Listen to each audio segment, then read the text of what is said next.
สวัสดีสวัสดียามมื้อเช้าวันพฤหัส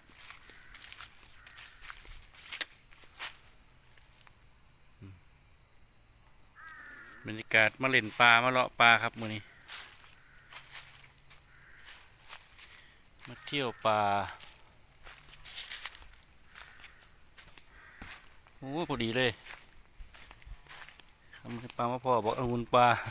ภาษาอีสานว่าบักสมโจยหรือบักจี้โจยนี่แหละมันจะเปรี้ยวๆสมๆลูกเหมือนองุ่น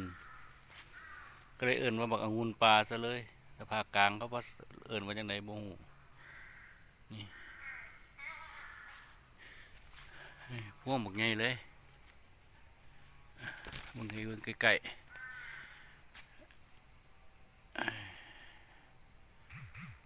ต้นมันก็จะเป็นจังซี่ล่ะ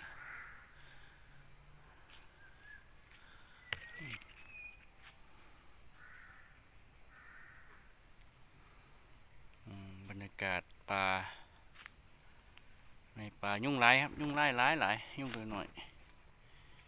เอามาให้เบิ่งใกล้ๆหน่วยเป็นจังซี่แหละแต่บ่ว่าลูกอีหยังหน่วยอีหยังผมก็เลยเอิ้นว่าบักองุ่นปลาซะเลยง่ายดีเพราะหน่วยมันคือบักองุ่น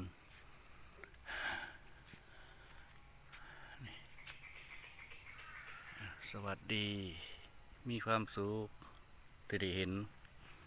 ผลไม้ปลา